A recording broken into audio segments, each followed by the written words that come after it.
The U.S. Navy's sea-based X-band radar picks up something, a ballistic missile, suddenly launched into the sky. The military immediately triggers its tracking and interception plan. In the White House Situation Room, Deputy Director Olivia is the first to get the call. According to protocol, she should start an emergency national security meeting right away. But her boss doesn't seem worried. After all, this is the third time this year. What he doesn't know is, this time, it's real. Quarterly reviews, I was drowning, so give me a shout out if the world's going to end. Yep. Yes, sir, Mr. Chairman, adding you now. At the same time, Strategic Command sends a report. They can't pinpoint the launch site because the missile wasn't detected by satellite. But Japan's radar reports that the missile's flight path matches North Korea's previous test launch. As soon as they hear North Korea, the soldiers start joking around. Another yo-yo. Winslow screw was on when the last one popped off. Said they were filling out paperwork for a week. The high-level Situation Room meeting begins, but it's a total mess, like an amateur operation. General Brady from Northern Command is still chatting about last night's game, and the National Security Advisor hasn't even shown up. They're optimistic, thinking the missile will just splash down in the Sea of Japan. Meanwhile, at Fort Greely's command center, a radar operator suddenly widens his eyes in shock. The missile's climb is slowing, its trajectory flattening. That means it's heading toward the U.S. mainland at 6 kilometers per second. Current velocity indicates the object will go suborbital. Current flight trajectory is consistent with impact somewhere in the continental United States. Holy shit. Everyone tenses up. This isn't a false alarm. General Brady gets confirmation. Both tracking systems show the missile is inbound to the U.S. Time to impact. 19 minutes. Realizing how serious it is, Olivia orders immediate contact with the President and Secretary of Defense. The military brass give the go-ahead to intercept the missile midair. Oscar Foxtrot 4916. Order is authentic. We have weapons release authority to launch our GBIs. The U.S. jumps to DEFCON 2. That level means the threat has escalated to nuclear readiness. Inside the Situation Room, panic spreads. The chief tries to calm everyone down, saying maybe Moscow just launched a rocket and forgot to log it. Okay, folks. POTUS is off campus. Mr. Watts has been notified. Adding SecDef now. Great.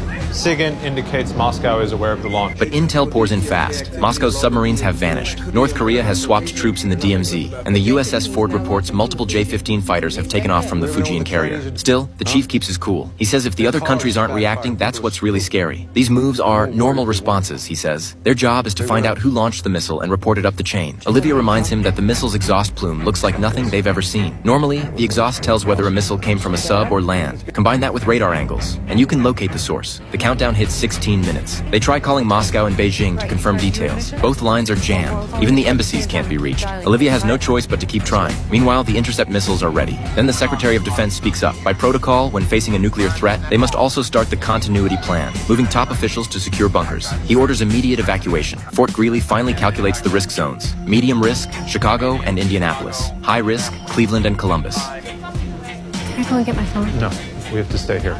Walker, is this real? This is in from Stratcom. Did you say Chicago? Yes, medium bucket. Yeah. Yes, this is the White House Situation Room. White House Please. Situation. I need a Mandarin translator. Get him on this. Stay. Just then, the Beijing hotline connects. They confirm the missile didn't come from China. At the same time, 2 interceptor missiles are launched. Activate launch. Launch activated.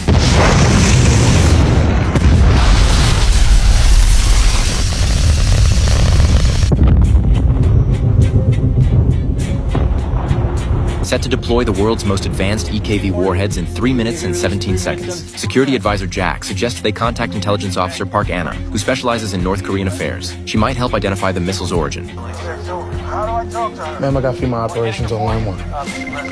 FEMA now? Just then, 2 soldiers enter the Situation Room, escorting the chief and key officials out. Command temporarily shifts to Olivia. The interceptors close in on the target, ready to release their EKVs. But the first one fails to separate. Only 1 interceptor remains functional. Someone asks, why not fire more? Fewer than 50 GBIs in an entire arsenal? We're gonna need them if they fire more missiles at us. If someone fires more, aren't we all fucked anyway? The second EKV has just 21 seconds left before impact. Everyone holds their breath, eyes locked on the big screen.